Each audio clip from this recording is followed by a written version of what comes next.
Hello, everyone. We are about to get started now. We just wanted to quickly run through the agenda. My name is Edson Ibanez. I am a senior city planner with Community Planning Development, and I am the case manager for the rezoning. So today we'll start with the welcome and land acknowledgement. We'll go into some introductions. We have several different council members here, and we'll talk a little bit about the plans for the stay-in. And then we'll review the rezoning, the criteria, why there's a rezoning request, and at the end, we'll leave some questions and answers for the mayor, the council members, and staff as well. So with that, wanted to know that we do have Spanish interpretation, so tenemos interpretación para los que hablan español. So si quieren, si pueden levantar la mano, si necesitan interpretaciones para acá, so if you need Spanish interpretation, it's over here. So I just want to start with some land acknowledgement. So the city and county of Denver honors and acknowledges that the land which we reside is the traditional territories of the Ute, Cheyenne, and Arapahoe people. We also recognize that the 48 contemporary tribal nations that are historically tied to the land and that make up the state of Colorado. So we honor the elders past, present, and future, and those who have stewarded this land throughout generations. We also recognize that governments, academics, and cultural institutions were founded upon and continue to enact exclusion and errors of indigenous people. May this acknowledgement demonstrate a commitment to working to dismantle ongoing legacies of oppression and inequities and recognize the current and future contributions of indigenous communities. So with that, we want to do some quick introductions. Councilmember Lewis. Thank you. Hi, everyone. My name is Chantel Lewis. I was recently elected to serve on the Diversity Council. I'm very excited to see you all here. I'm happy to hear your questions as we get through this presentation, and I'll pass this over to Councilwoman Parody, who can also give an introduction. Hi, everyone. I'm Sarah Parody. I represent the city at large. Maybe a little known fact, although most of you who show up for a committee probably do know it. Everybody in Denver is represented by 3 council members, myself and my colleague, Councilmember Sonia Gonzalez Gutierrez. We both represent the entirety of the city. So we are your councilwoman in addition to Councilmember Lewis. I'm really happy to be here tonight and don't want to retract the time for questions. Thank you. I do see the mayor out there. But with that, I do want to also acknowledge that Councilmember Gilmore is here in the audience. If you want to wave or say anything, the mic is yours. Thank you, everybody, for showing up. I'm Councilwoman Gilmore. I represent District 11, lived in Montello for over 30 years, raised my family here, and so just excited to have so many community members and encourage you to share the information that you hear tonight with your friends and neighbors so that they can stay involved and participate in this process. Thank you. Thank you so much for the council members. With that, I just want to pass it over to David. Hello, great to see you all. Thank you so much for being here and spending time. Looking forward to the chance to get feedback, answer questions. Really grateful to the team for being here to walk through the options going forward. But we've had a couple meetings here already and really grateful for the spirit in which people have entered, which is, we know there are hard problems to solve, and we're trying to work together to solve those. And so look forward to the chance to have a conversation with them. Thank you so much for all our council members who are here tonight. Thank you, Mayor and council members. With that, we want to transition and just kind of talk a little bit about the current plans of the stay-in. So the stay-in, the acquisition is anticipated to begin operations in 2040. With that, the stay-in is 4 stories with approximately 96 total rooms that will be converted into studio non-congregate shelter rooms. And so the plan is to convert the rooms into supportive housing units in the future, primarily for those earning below 30% AMI. With that, the site is 70,000 square feet, so 1.6 acres, and it includes 2 undeveloped parcels that I'll show on the map in a bit. But with that, the whole plan is to provide supportive housing in the long term. So what is supportive housing? Supportive housing is an affordable housing that provides critical wraparound services for the individuals there, as well as supportive housing provides through the housing first models and evidence-based solutions to any chronic homelessness.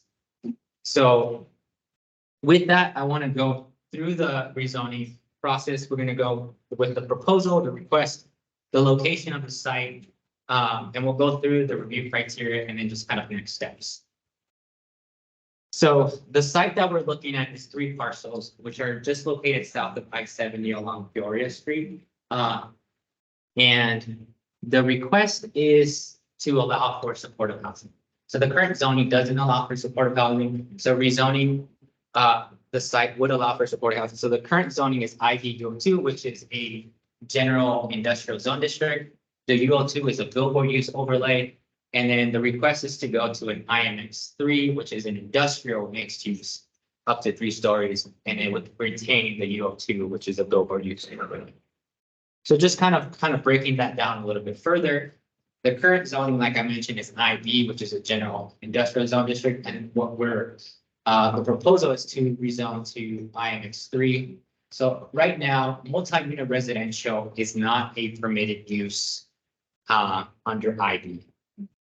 And so to rezone, we have to rezone to an IMX3, which is an industrial mixed use that allows for residential, allows for industrial and residential. Our zoning code does not classify supportive housing. We just see it as a typical multi-unit residential. So in order to allow supportive housing, we have to rezone it to a zone district that does allow for multi-unit, which would allow for supportive housing. As well as right now, there is a permit for a temporary managed community for the site. So under the current zoning of IB, it is a permitted use with limitations that require community information meetings. That community information meeting was conducted in October. And then the IMX2 kind of keep that same use. And so quick breakdown, as you can see in the map, the current zoning is IB, which is an all industrial zone district. The IB, the general industrial district, allows for industrial and commercial uses. But it does not allow, like I mentioned, does not allow multi-unit residential. And then the billboard use overlay, which is a UO2, allows for billboards. So that's not proposing to be removed. And then the request of IMX3 would allow for industrial mixed use and residential at the site. And then any new building would be limited to a height of 3 stories with exceptions and incentives. So no change to the UO2, the billboard use overlay. So the current land use, what we get from the assessor record of how the use to be operated was operated is mixed use. But as you can see, everything in purple is industrial, so it's predominantly industrial area. But along Peoria, we do have kind of the special color, which is commercial retail. So we do have commercial retail along Peoria Avenue, as you can see there. You can see the 4-story structure of the same.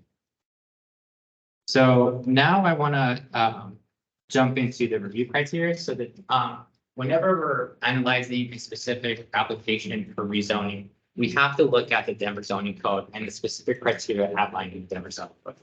And so there's 5 of them. So the first one is, how is this rezoning consistent with the adopted plans? Second one is, how is this gonna, is there uniformity of district regulations? Basically, is their request consistent in our zoning code found and bearing the same zoning district found throughout our zoning code? Third is, how is this furthering the public health, safety, and welfare of the city? The fourth is, what's a justifying circumstance? And the fifth is, how is this consistent with the neighborhood context, zone district purpose, and intent? So I really want to focus mainly on the first one, consistency with adopted plan. So how is this consistent with adopted plan? So when we actually jump into this criteria and we actually read it in the zoning code, it says the proposed official map amendment is consistent with the city's adopted plan, or the proposed rezoning is necessary to provide land for a community need that was not anticipated at the time of the adopted city plan. So in this situation, we're outlining that there's a great community need, and that community is based off the emergency declaration for homelessness. So in that emergency declaration, we outlined specifically long-term goals of converting hotels for permanent supportive housing. And so this is something that was not anticipated when we adopted our plans, but we see that there's a great need right now in our city to try to end homelessness. And so that's mainly what we're leaning on when it comes to this first criteria. But I do want to acknowledge that there's several different plans There's several different plans that this property falls under. So although we're leaning mainly on community, I do want to acknowledge these other plans and what these plans say. So the three plans are Comprehensive Plan 2040, Blueprint Denver of 2019, and the Host 5-Year Strategic Plan of 2021. So Comprehensive Plan 2040 is our citywide plan that gives strategies and goals of how we want to see the city grow in the next 20 years. And so that specific plan does call for supportive housing, looking at ways to end homelessness and provide a housing model for supportive housing. So there's a lot of strategies within that specific plan that point to this rezone. Now, Blueprint Denver, I'll dive into that, but the Host 5-Year Strategic Plan specifically says hotel acquisitions to convert them into supportive housing. So there's specific policies found in that plan that call for supportive housing and using hotel acquisition and different hotel models for supportive housing.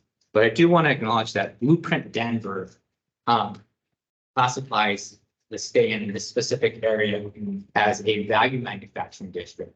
Now, value manufacturing districts are areas that we want to see like industrial uses, such as storage facilities, manufacturing uses, car,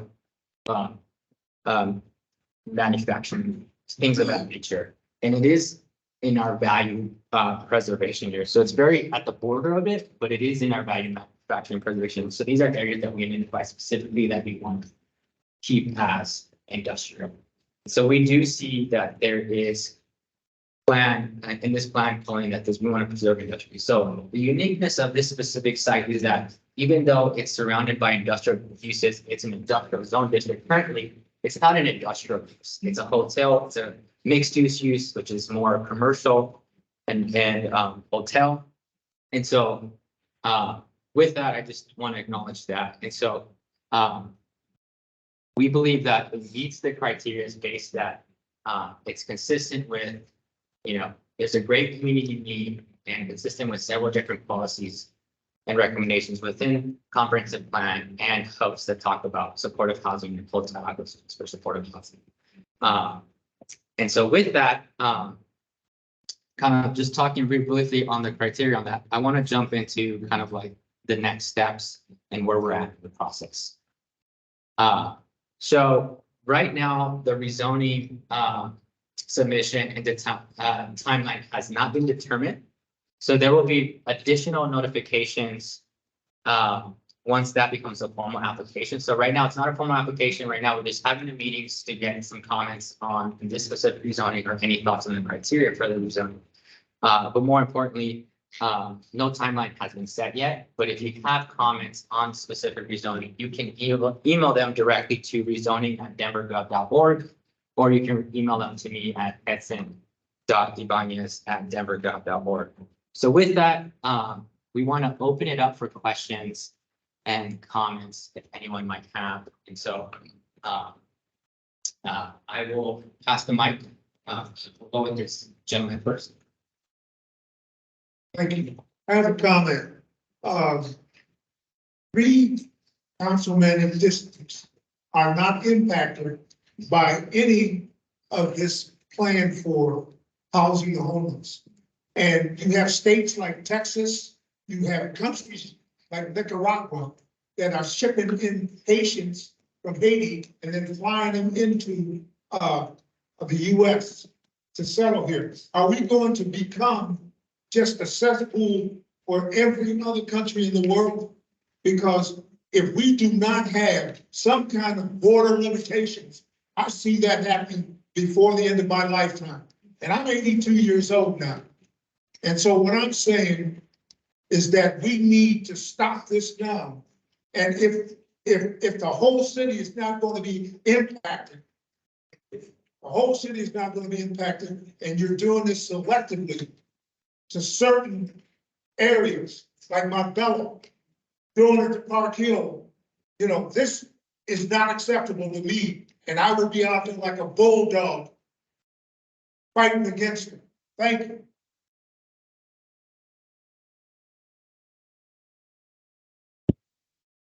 Thanks, sir. Good to see you again. Thanks for being here. So I think you're asking maybe about the migrant prices, as maybe a separate but related question linked to this rezoning, which is about permanent supportive housing. So this is about the long-term affordable housing for folks that would stay in the converted units at the stay in. I will just say about the migrant prices, that we don't control whatever the federal government policy is on admission or non-admission at the border. What we do control is how we support people when they arrive in our city with services. So what we are doing is helping those people get access to work, get access to housing, get access to services so they can get up on their feet and be successful.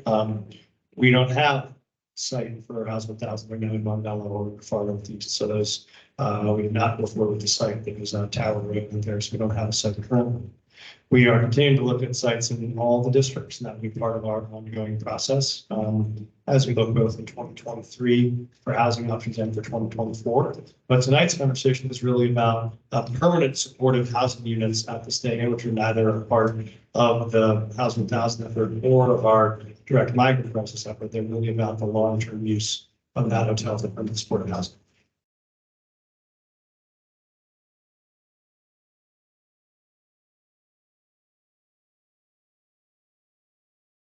At this point, this community is calling for a special session. We need to shut all this down. We cannot have our communities impacted like this. No other community in Denver is being impacted like this. And we've had enough. Our community is being dumped on, it's been dumped on for decades, and we've had enough. So we're asking for a special session to end sanctuary city status. We're not going to put up with it anymore. You ruined our community. The food desert out here. Our community has never been taken care of. Red line is happening in our community, and you want us to keep on taking the blood. So we're asking all city council members to call a special session and end sanctuary city status. And all this housing that you want to put in our neighborhoods, we're going to spread it around. If you don't want to spread it around, we're going to end it completely. Okay? Thank you. Thank you, and I'll let any other council members jump in if you want to inform. You mentioned two things. One is about your desire to change the policies in sanctuary cities. The second is about affordable housing spread around the city. On the second one, I'll answer first. I share your belief that we do want affordable housing options in all parts of the city, and that will be part of our ongoing focus as we look at a goal to bring on 3,000 units of affordable housing in a year throughout the city. We'll work with council members district by district to bring that on all across the city. So we agree with that commitment. In terms of your assessment of the sanctuary city, we can respectfully disagree on that. I don't believe that it does do damage to the city. I think these are people that are coming to this country with a desire to pursue the American dream, with a willingness to work hard and desire to get access to jobs. What we have is folks who desperately want to work, and we have employers who desperately want to hire them. A lot of folks with open jobs, and we have a federal government who stands in the middle and says these people who want to work can't be hired, and these people who want to hire them. That's what I see as the biggest challenge, and that's what we advocated at the federal level for, is anyone that comes into the country should be able to have work authorization when they arrive, so they can get to work, they can support themselves and support their families. So that is what we focused on, and then also focus on having a coordinated entry plan for how folks arrive in the country. You know, when we brought in 100,000 refugees from Ukraine during the Ukraine war, they didn't just let the governor of New York decide where they wanted to send everybody because those folks landed on a plane from Ukraine and landed in New York City. There was a coordinated plan to allow those folks to move to different parts of the country. They arrived at work authorization. They had federal support. They were very successful. We can do that same thing with asylum seekers that are fleeing countries that are in tumult in South America, but we haven't done that. That is our push. That is, again, not the topic for tonight's conversation, but I feel like you're an answer because you asked a very fair question. So that is my opinion on what we ought to do on that policy. That's what I'd have to get to the president, to Senate, to the House leadership. I was just on the phone with our U.S. senators and drive over tonight, working on getting a solution on just this challenge.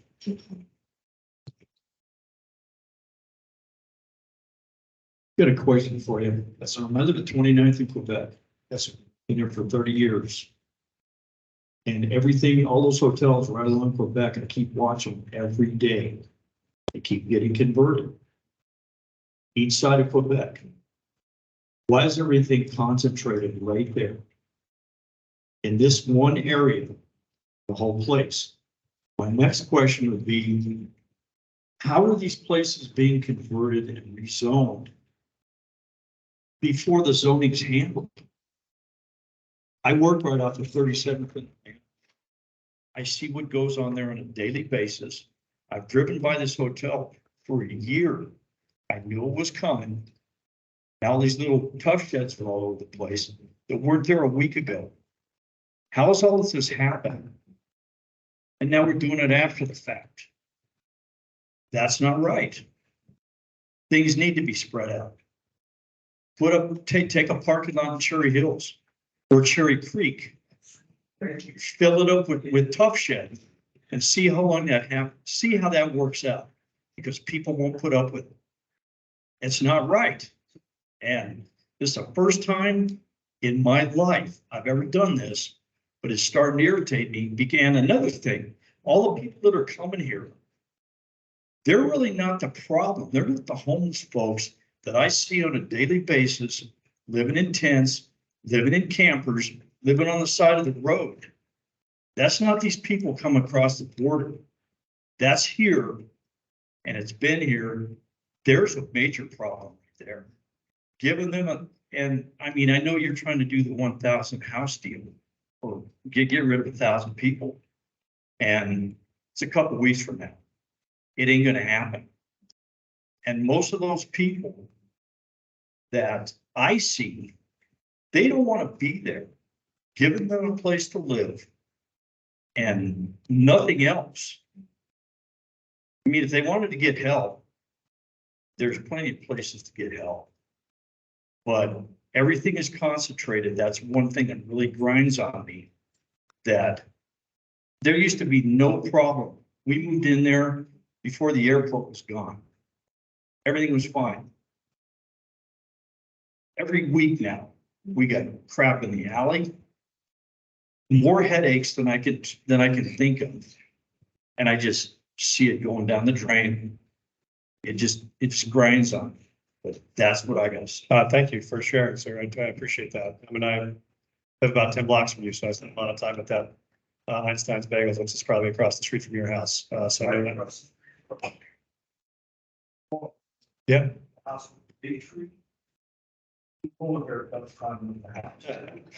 I know exactly where you are, sir. So let me say a couple of things about both you mentioned about the process from the zoning and about the concentration and about the question about services and will people be successful when you move them into housing and services. So first, and again, is tonight's meeting is not about the tiny homes that are at the stay-in site. That was a separate community information meeting we had about a month or 2 months ago on the site. And so that was a separate process. We did community meetings and hearings on about the siting of those. This is about the structure itself, the hotel, as a conversion to be permanent supportive housing, which would be affordable housing units, apartment units people would live in on a long-term permanent basis. So that is why each of these have had a separate noticing process and separate community information meetings about that, because they're two different purposes and two different uses. So we have done both of them. This is the second one. To your other point about the services there and the impact there. We have 2 hotel sites that we've proposed opening there in the last 3 months. One is the DoubleTree, as you probably know, and one is the Best Western. Those were hotels.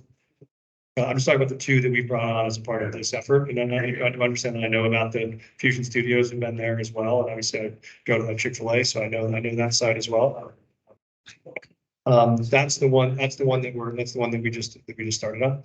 And so what we are focusing on is 2 things. One is how we get people, but what I'd love to come back to, I think, is your point about your current frustration of what's happening in your alley and in the neighborhoods previously.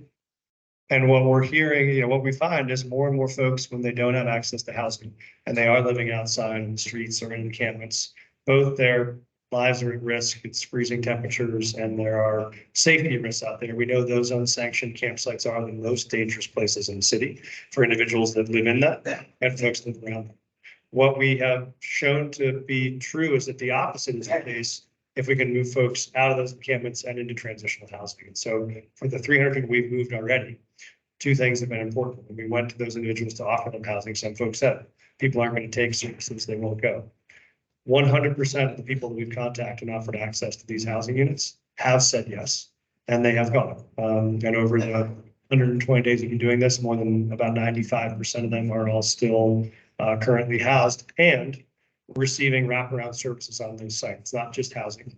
It does come with workforce training options, does come with mental health support, it does come with addiction treatment support if people have those needs. And the success rates historically are very, very good on folks then getting their lives back together and getting out to get a job and be out and supporting themselves independently. So that is why we think the current situation is the least safe and the least successful structure, and why getting people into units that have wraparound services and provide that shelter and dignity are the best way to both help them succeed and help the neighborhood succeed. And that's why we're doing it. We just proposed a hotel site in Southeast Denver last week. That's the first time we've ever had a shelter of this sort in Southeast Denver. So we are critically opening sites in other parts of the city. Another one in Golden Triangle in downtown Denver. I will tell you, of the sites right now that are going forward, the average income of the census tracts in these sites is about $95,000, which is $20,000 higher than the citywide average. So these sites actually have not been concentrating services in lower income neighborhoods. They are actually in neighborhoods on the higher scale of the census tract on income. And we've been mindful to do that to make sure we're not trying to put more and more folks that are struggling in neighborhoods that are already struggling. So I appreciate those questions. Yes, Councilman Perry. I just want to add one quick point, and again, I don't want to detract from people's time to ask questions. But I do want to say that one of the aspects of this plan is that we have to get people indoors one way or another. Like, we've gotten ourselves this far into the hole, and we all know what that looks like when we drive around the city. It's bad. There are thousands of people living outdoors in the city. None of us want that situation to continue, and I know that's true of everyone in this room. And I want to give some credit to your Councilwoman Lewis, because she has been really an advocate that for the neighborhoods that are hosting a lot of sites for people, that people who are already living outdoors unsheltered in those neighborhoods should be the ones to receive that housing. So one of the areas right here, right near the hotels that you all are talking about, all of the folks who have been living outdoors right there are being offered the housing on that corridor. So those people will be brought inside, and that should impact the local situation, not just the citywide situation. And that was due to her advocacy, and I don't think she'll take credit for it, so I want to give it to her.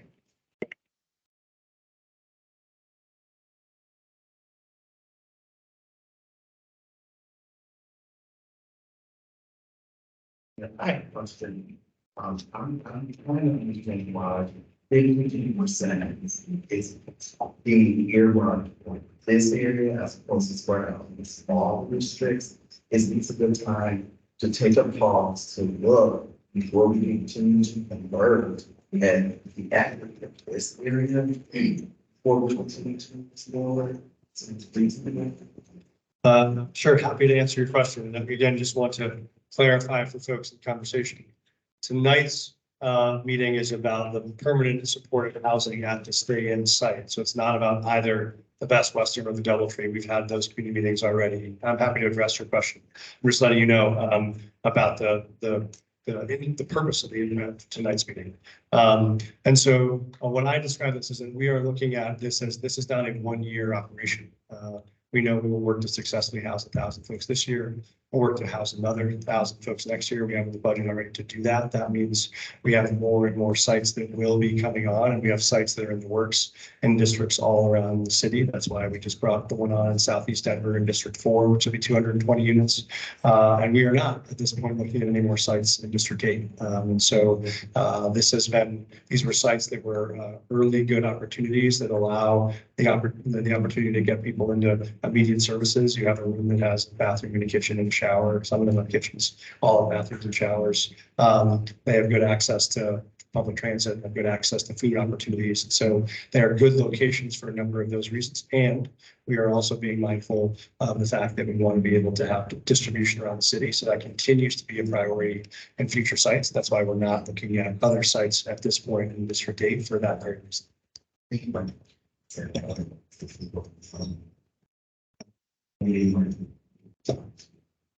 Some of this locations. And some of that stuff. Yeah, I appreciate that feedback. Hello, question, Mayor. Just wanted to follow up on the good neighbor agreement process to see how that's, how can a nonprofit like organizing maybe people participate and also just make sure that, we can be a partner for our neighbors that will be able to stay inside. I actually got to visit the sheds and actually they let me inside and just so really comfortable. I'm really excited to kind of see what we can do to help those folks. So just want to, update the neighbor review process and also the timeline for the since units have to stay in. Have an idea for that. Great. And there's probably some Billy, do you want to talk about the good neighbor agreement process?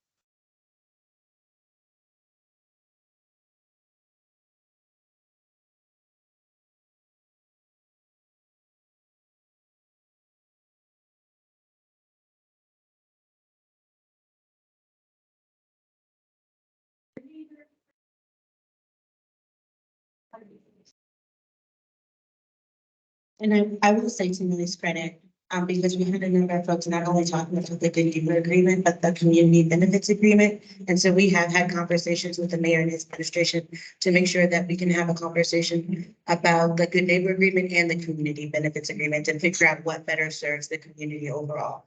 I will also say that we were just had the opportunity to look at these, and I know folks are concerned about this particular site coming online, that this was well into effect prior to Councilwoman Parity, even the mayor and myself coming into council. This was voted on in January of 2023 on the 17th of January. So 16 months prior to any of us coming on to council. And so I think it's important for us to say that, right, as well.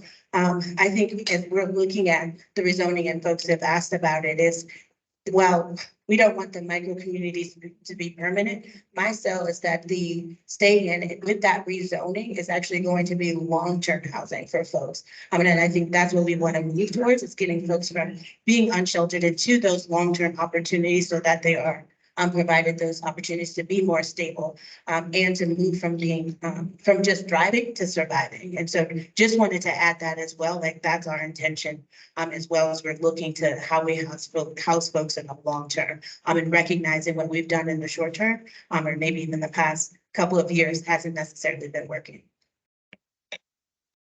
About timeline, like.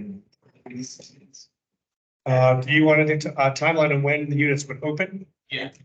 Saying. In terms of the permanent supportive housing units in the hotel proper, that is above my pay grade. Who can answer that? Someone can post. Renee, thank you so much. Sure.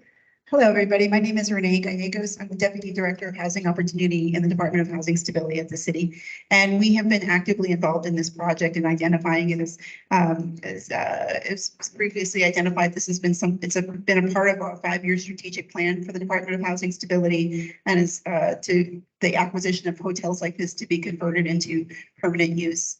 We would envision that the stay-in parcel, those 94 units themselves would be put online sometime in mid to late 2024. We have gone through an active procurement process to identify a partner to operate those permanent supportive housing units and to provide those wraparound services.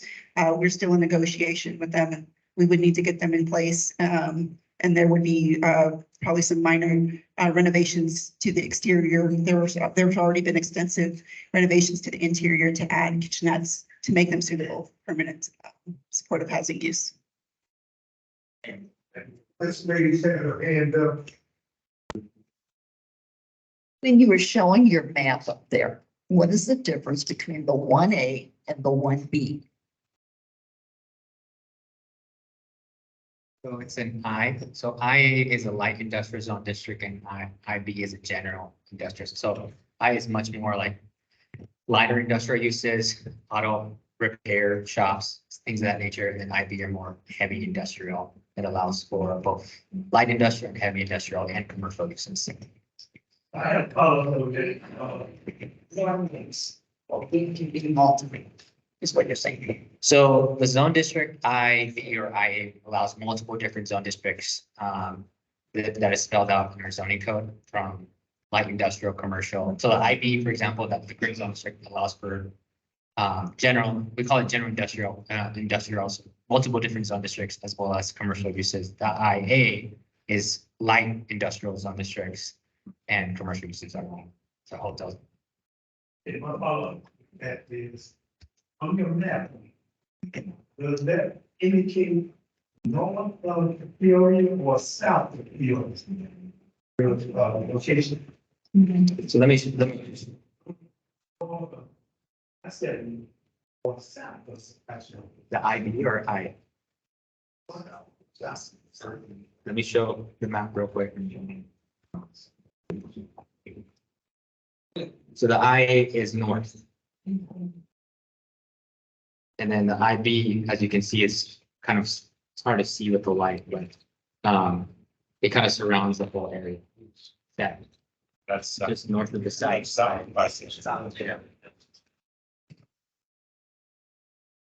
Yeah.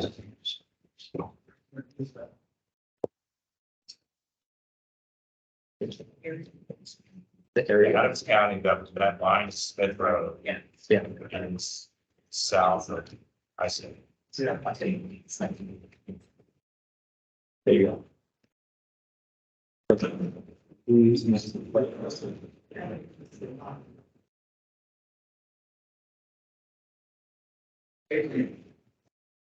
Hi, my name is Betsy Ozier. I live at 29th in Quebec as well. And my questions are, has anybody done a study on how well the people that are living at Fusion Studio, that are going to be living at the DoubleTree and the Comfort Inn? Has anybody done a study to see how many of those people are improving on their lives and working towards making themselves to be able to get a permanent house, a permanent home? Because I keep seeing the same people, the same man out there with this fishing line on the corner of Martin Luther King in Quebec, begging for money. I've been accosted by people going into King Supers on Quebec, wanting me to buy them food. And as soon as you turn around and buy them food, they turn around when they think you're not looking and they take it right back in. Or if you refuse to them while you're in the store to buy their groceries for them, then you get called all kinds of names. And there's been 2 motorhomes right there on, I believe it's 28th, where you go into King Supers by the 55 and older. Yeah, I know exactly. They've been sitting there. There's cars that they're working on in front of these motorhomes. And when you call the police to have them come in and remove a motorhome that's been parked at the end of your alley for more than a week, they tell you they can't because it's somebody's house. So how well are these, supportive housing areas working? A very, very fair question. Thank you so much for asking it. I'll give you a bit of an example on studies we have in Denver on the success of this, then Councilman Lewis could talk a little about data that's being gathered right now currently. We have done extensive work on this here in Denver to pilot these strategies before we did this. And the most famous one is one we did right here in Denver. It was funded by the city and county, and it was done by the partner that currently runs Fusion Studios. And that was a similar situation. It took 300 people who were living unhoused on the streets, moved them into housing that had wraparound services on that site, had an outside partner out of Washington DC who did a study. This one was actually randomized controlled trials. They took 2 people and said randomly, you get to go to housing, you don't, you stay. Let's see how people do differently. And those folks that went into this type of housing with wraparound services, a year later, 86% of those people were all still successfully housed and succeeding. 3 years later, still a full 80% of them were very successfully housed and succeeding. And so when that is some of the highest impact interventions we've seen anywhere in this work. And so that's why we think the evidence base is very clear that this is the best strategy to get that gentleman who's got a fishing pole on MLK in Quebec off of that block and into a place where he's got housing, he's got services, he's got a bathroom, he's got a safe place to lay his head down, he's got an address he can use to apply for a job. So he can actually go to work, and while he's gone during the day, not worry about the stuff being stolen from his tent. We find a lot of folks, it's very hard to get back up on your feet when you're living in a tent. So that evidence is very clear. This is the most effective intervention that we have to help those folks. Councilman Lewis, do you want to talk a little about what you're working on currently? I will say, and I appreciate that question. I will say that the mayor and I had the opportunity to tour Fusion Studios. And so really leaning on that experience and understanding what it looks like to not have oversight within, not have oversight as a city agency. What I've been pushing is to have more accountability built into the contracts that are coming before council, and so that we have those metrics and that we're moving more towards performance-based contracts so that we can hold our service providers accountable to the things that I think you're concerned about. The second piece is I was also concerned about that. And so one of the things that I did proactively was reached out to they're called Be Connected, where they're able to collect resident data. And so go in directly into those sites and having conversations with residents to understand, like, what are the experiences? How are they doing? What are the resources that they need? Do they have access to those resources? And being able to collect those in real time, and then having Be Connected give me that data so that I understand what's happening in real time. So we've learned a number of things about how we might be able to improve those sites, how we might be able to better resource them, what the resources are that the staff might need in addition to the residents as well. And I'll continue to do that, not just for the sites that are in Park Hill, but also the sites that will come online here as well. In addition to that, the city and county already collects data. And so this was really an opportunity to work alongside of the city as they're collecting that HMIS data that kind of goes away, but doesn't get us exactly where we need to go. And so that's really, really important for me. And it was actually a part of my signing on to Yes was I will only sign on if we can collect this data in real time, because I have to know that my sites in my district are successful. And when they're not, I need to know right away in real time.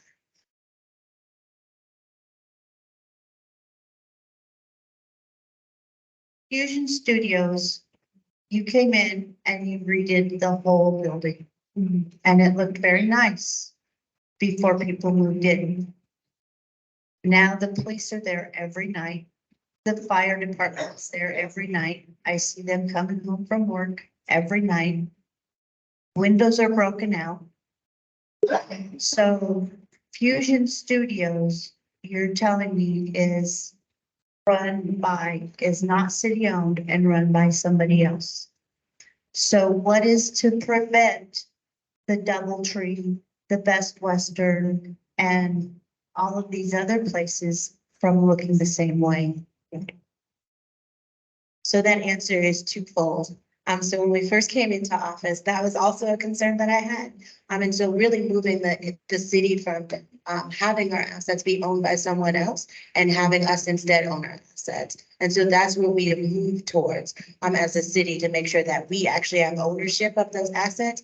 But in addition to that, I think it goes back to working in partnership with those service providers and having those metrics of accountability built into those contracts. And that is what has been absent previously. So you might look in a contract and what you will see in that contract is like the number of referrals that one might have to, I don't know, for transportation, or the number of referrals for, I can't even think of them off the top of my head. Yeah, workforce support, but not really like metrics to be able to gauge if people are going to be successful, to be able to measure their success in programming. And so that's where we're moving towards, is having those metrics of accountability and also having those shorter term contracts where in 6 months you can look at the contracts and you can look at the outcomes and say, is this what we paid these contractors to do? And if not, how might we be able to turn this ship around, or maybe even not work with this contractor if they're not providing us with the services that that we intended. And so well, you haven't met. Yeah, so I think that's what we're talking about, is in terms of the metrics of accountability, is if you don't, then you don't renew that contract with the service provider. Or you can figure out if there's a plan to be able to help improve, right? I guess it depends on when you get to that stage to be able to assess, like, is this lack of success terrible enough for us not to reapprove this contract? Or is there an opportunity for us to work in partnership to figure out how we might be able to get closer to where we were intending to go? So I think what you're asking are really great questions. We're just not there yet because it's so new. There's so many moving pieces. And a lot of these contracts are just coming online. I'd say 6 months. We've been in office for 6 months, but really the past few months, quite frankly. Just a quick addition to that, I think major pieces here. I'm not sure if he's, oh yeah, there it is. So the site at the Best Western is run by the Salvation Army. And they will also be the partner at the DoubleTree. We did that on purpose because they're an incredibly high quality provider, and we like them having responsibility for 2 sites in the same neighborhood because we can work together with them on that. I drop in the Best Western all the time to take a look at it. I was in there on Saturday to walk in, and I actually took my mom to visit it. And she thought it was still a functioning hotel in the lobby because it looks as beautiful as any other hotel in the city. And so I think they have done a really tremendous job on both great care for residents, great experience for people that arrive, very well kept and well secured, and high levels of accountability and structure. And so we intentionally brought that provider to these 2 sites because we think they've done an exemplary job to the sites they've partnered with us. That's a different provider than the site at the Fusion.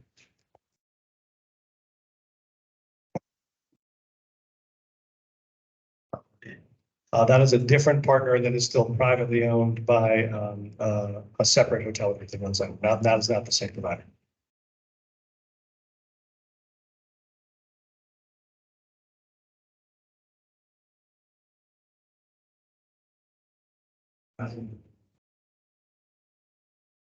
Other questions?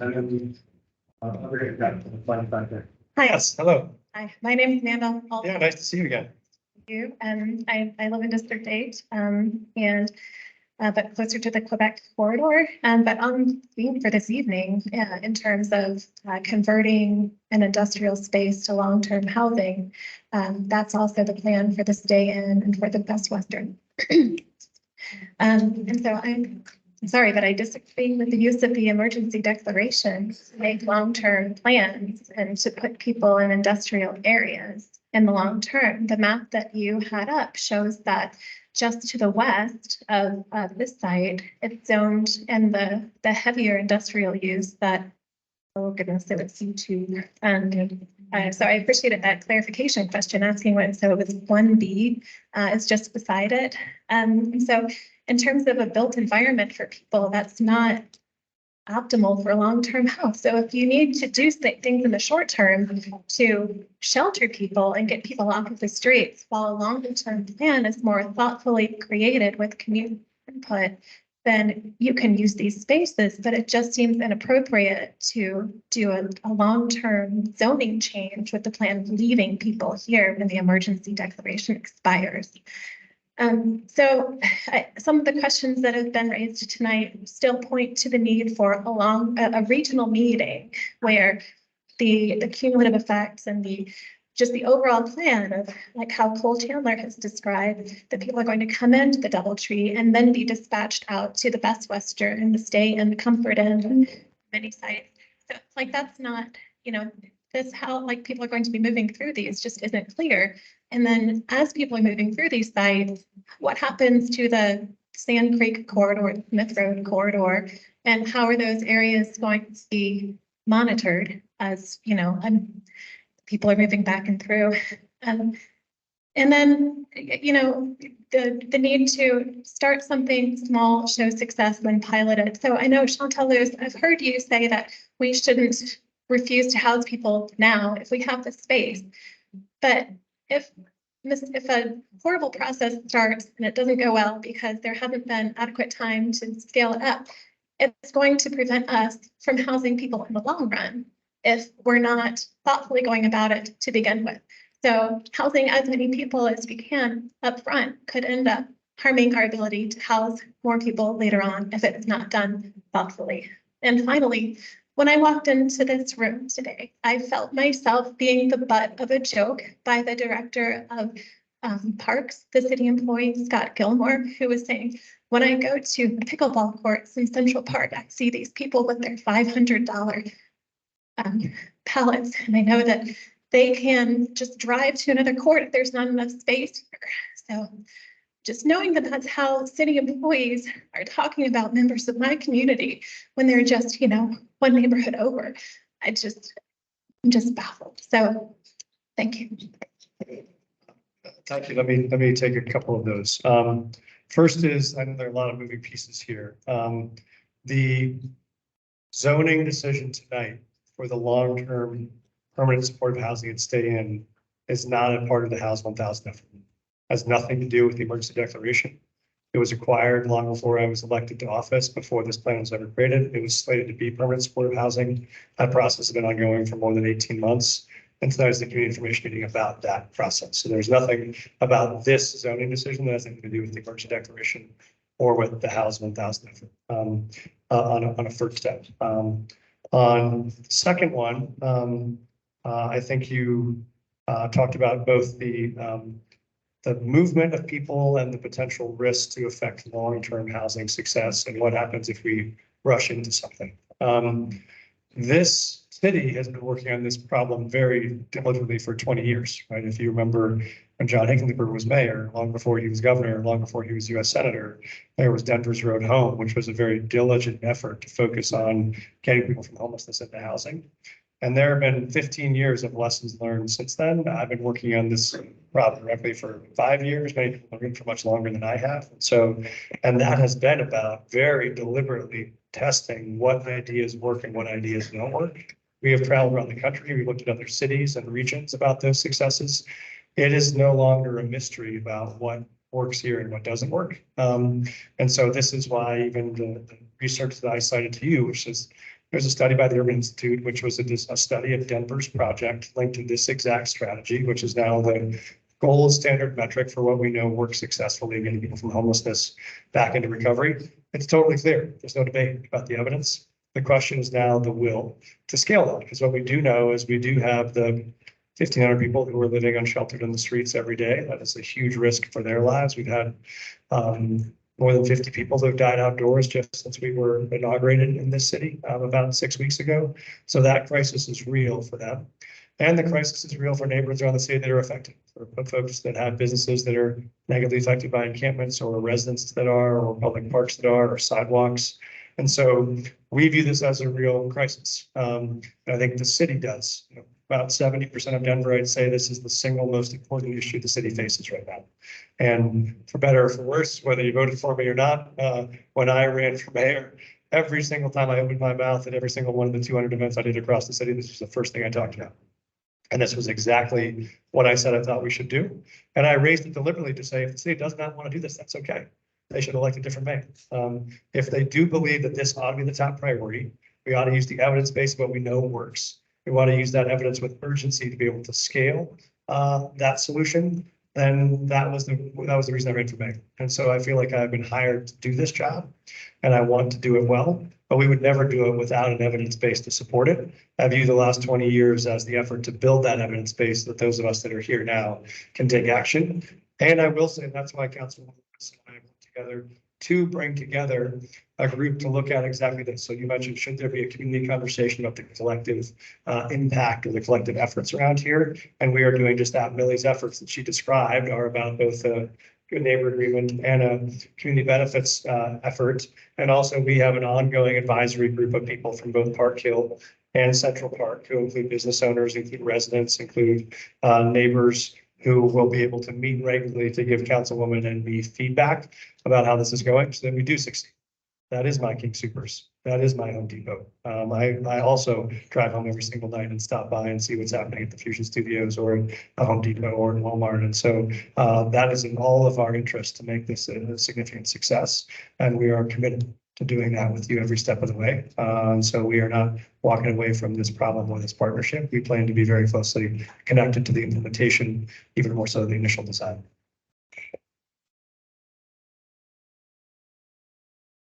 Hi again. I wanted to give a little more context about the stay-in itself, because that, I mean, I think that's the immediate piece that's in front of us. So this, when the city purchased the stay-in, first of all, it's a multi-unit property that has kitchenettes and everything in the units, which means that it could basically instantly become housing. And so that's valuable. That's hard to come by. It's already there. We don't have to spend any additional of anyone's money to make that happen. And when we have this degree of housing shortage, that's the kind of opportunity that like all of us on council, we're constantly looking for. And it also was purchased with $9 million in federal money. And I can't tell you how much of our collective energy is spent trying to get the federal and state governments to pay attention to the housing crisis in our cities, to pay attention to the migrant crisis in our city, and to secure that kind of funding. So all of that happened. The purchase happened again before we were in office. But those federal dollars, we were past administrations and a past council were able to get that money and to buy this particular specific hotel because it is basically turnkey to turn into housing that people can live in. And so the rezone is the last step of a long process. And these kinds of hotels that have kitchenettes and all of that and are available for purchase and all of that are not easy to come by. So I just wanted to add that context. It's kind of a, like we wish there were a lot more stay-ins all over the city and that we had a lot more federal money to buy them, frankly.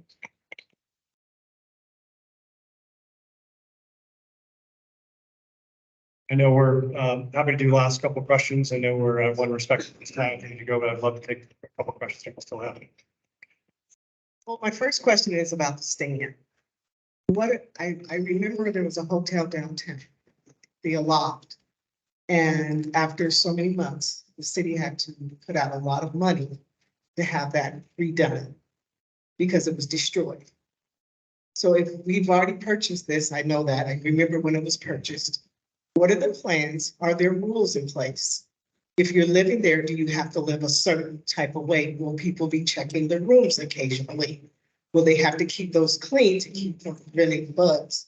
Will they be allowed to be just loitering outside like we see now with the immigrants that are living in this hotel over here off of Peoria that we weren't aware of until we saw them all standing outside? So what are the plans to prevent all of that from happening? And will those kinds of things be checked on a regular basis to make sure that that is not spilling over into our community? A very fair question. Thank you. So the short answer is yes, which is when we convert these units to permanent supportive housing, that means people move in. They have a long-term lease, so they're there. Like when we visit folks at Fusion Studios, there are people that are reporters there that are working around Quebec Square. They're all working, many of them, and those sites have rules. And so the provider that, when we talk about the Good Neighbor Agreement, the provider that runs the site would work with the neighbors to create those sets of rules, but they typically include things like this. There's often a no guest policy, so you can't bring people in from the outside. There's no walk-up services here. You can't just walk in off the street and say, hey, can I have a unit? There is someone at the front, like a door person, to help check people that come in or come out. You have to have an ID if you're on site to visit. So there are security measures there. There are rules about behavior to stay, like any other HOA or condo association. If you are disruptive, if you are difficult, if you are breaking rules or laws, or then you can't do that. You can't publicly distribute any drugs or substances. So these sites do have rules, they do have requirements, they do have standards. And that's why they've been so much more successful than what we see in people that are currently living outdoors and encampments that have no rules and no regulations and no oversight. That is the least safe place for people to be. So these sites do have those regulations, do have those requirements, and do have that accountability. And that's what Councilman Lewis talks about, her real advocacy to make sure these sites are hyper accountable. She wants to make sure they're doing all the things you've described. They're both taking care of residents and they're taking care of the neighborhood, and they're providing really top quality services.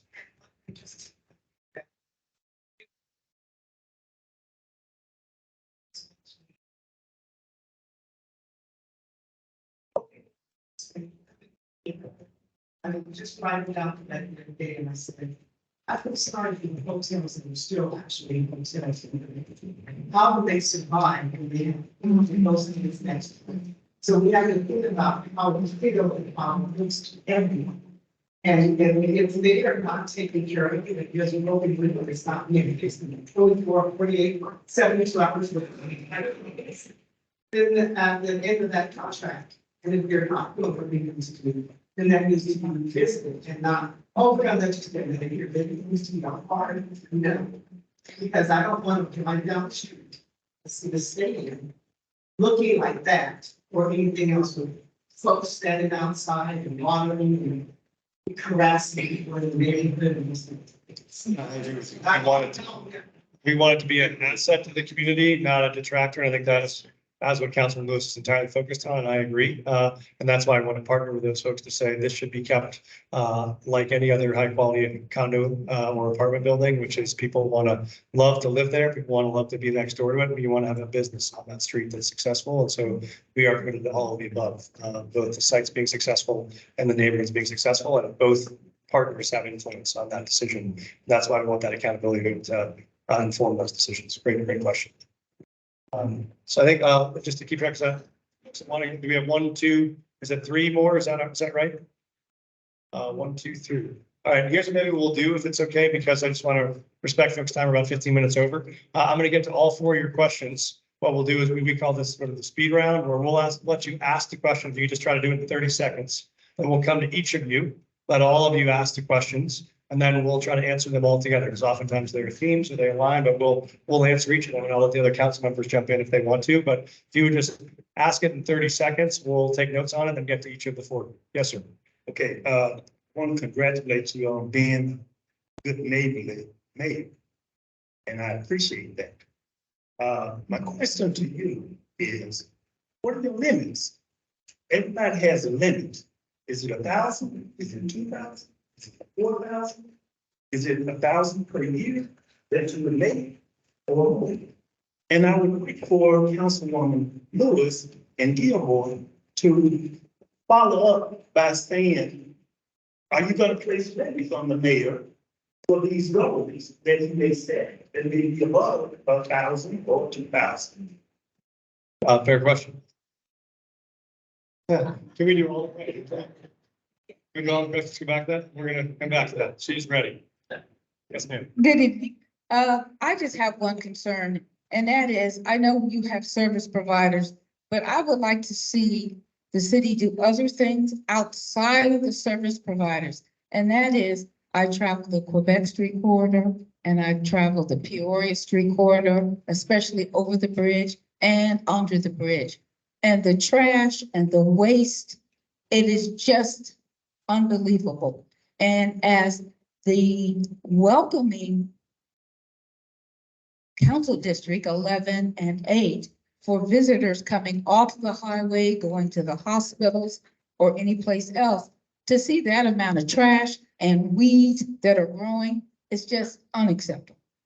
And I think that we need to clean up the areas, not only where the people are going to be, but all the surrounding areas and keep it clean on a continuous basis. Amen. I agree 100%, but I'll come back to that. Thank you so much for sharing. I think it's, yes, sir. Hi, thank you. I came here tonight with a lot of concerns like the same that a few people have already expressed. What's happening to our city? Why are all these shelters coming to this part of town? Well, I watched your presentation on the rezoning and I understand why you're doing that now. My question is, why are the other cities surrounding us doing this? Is Denver the only one rezoning over here? Is Aurora doing that to get temporary housing? And she had mentioned people being released and just moving around. These boundaries in the city are invisible. So who's to say they hear that Denver mayor is handing out temporary housing? Let's go to Denver. So Aurora comes, Lakewood comes.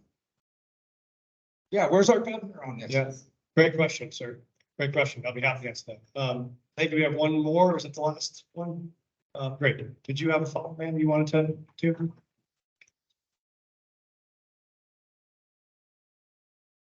They could be considered part of the state and other housing issues, because we gotta look at it.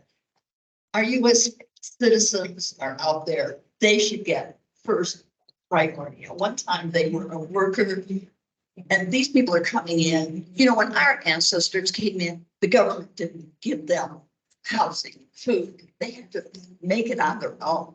So I'd like to know if they're going to be secondary. Okay, let me try to answer all four of those and I'll let council members jump in. I'm going to do the limits question first, so you can jump in on that, because I think you have something you want to say on that one. Let council will do the same. So maybe I'll do this and pause. I'll do that one, let them chime in, then I'll do the last three. Thank you. So my belief is the limit is the need that exists in the city that we need to address. And so the good news is what we know right now is the number of people that are living unsheltered outdoors in the city and county of Denver are about 1,500 people. So the reason why we set a goal for 1,000 this year and 1,000 next year was that if we can get 2,000 units up and running, we ought to be able to meet the need of folks that are coming in and out of homelessness. Now that's a little more than 1,500 because we know folks entering homelessness are increasing. The number is increasing because it's getting more and more unaffordable, as you know, in the city. And we have many folks that are entering homelessness for the first time that are unable to pay the rent or unable to pay their bills.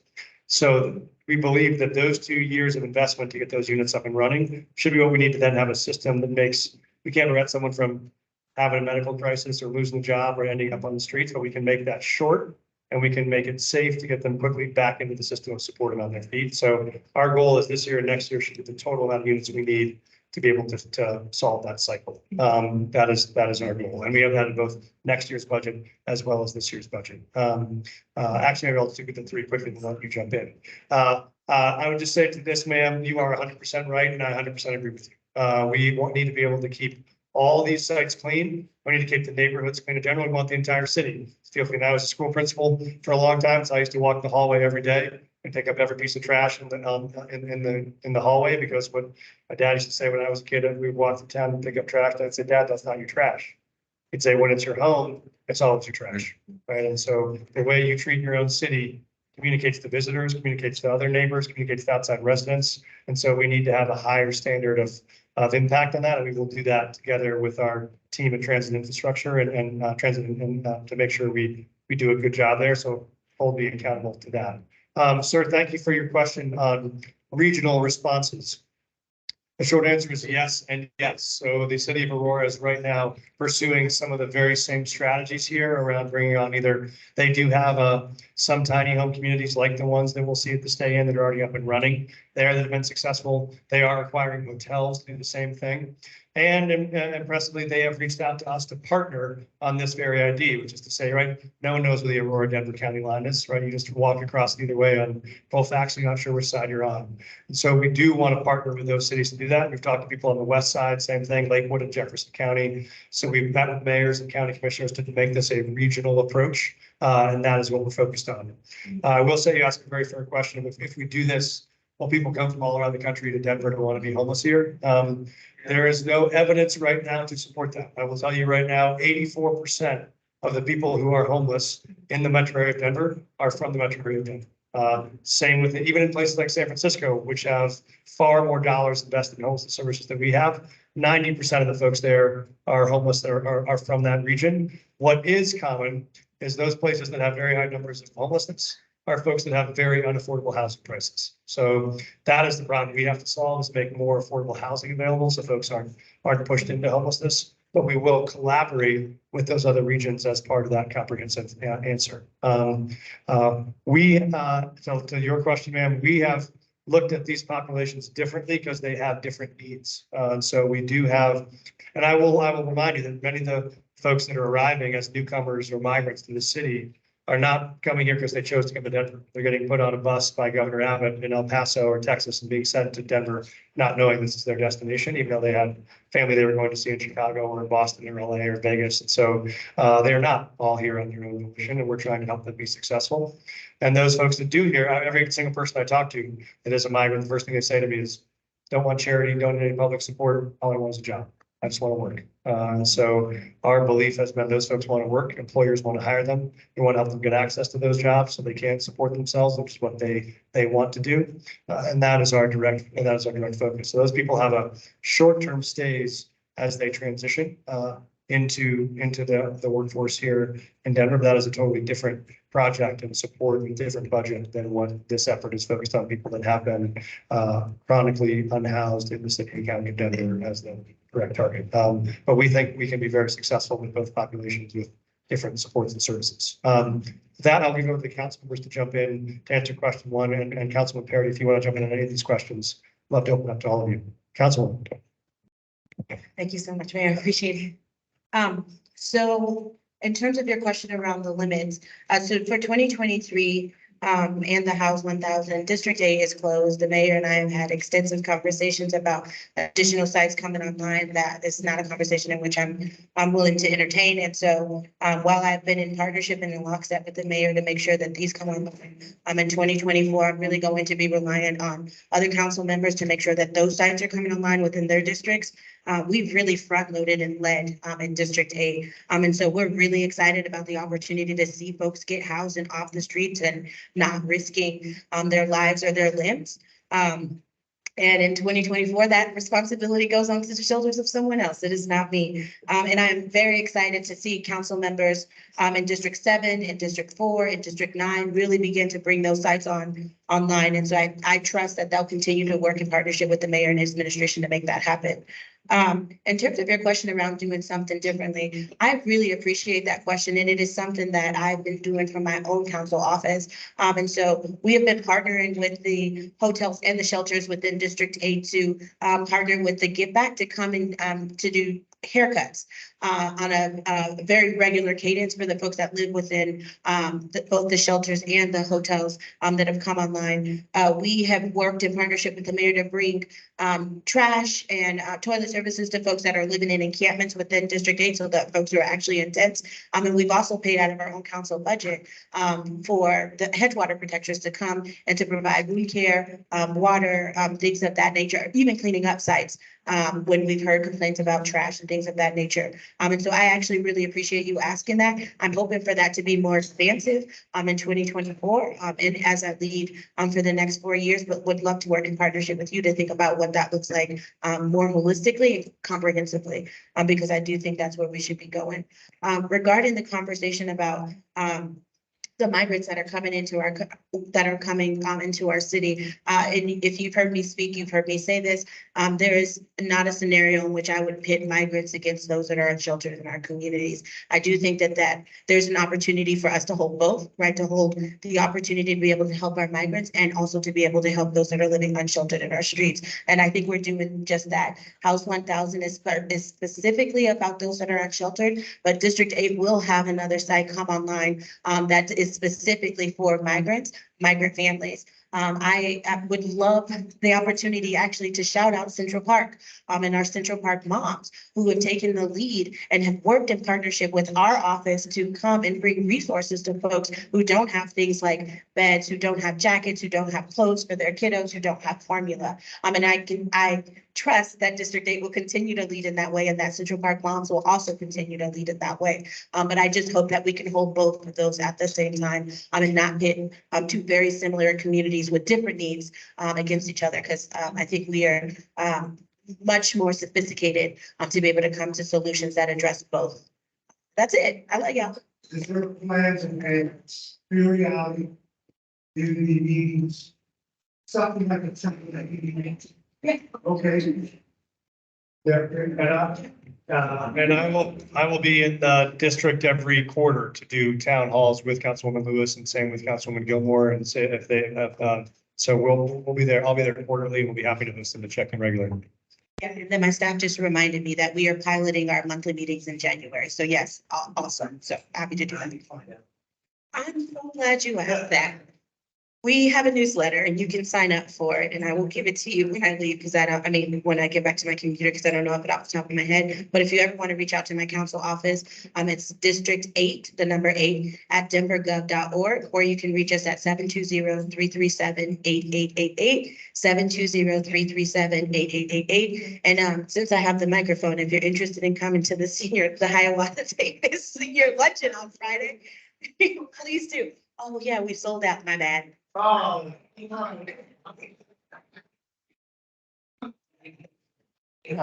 Well, thank you so much for the question. And, I think we have to look at this really in a nuanced way, because the House 1000 was one initiative. So currently in District 11, we have almost 240 beds for migrants already in District 11.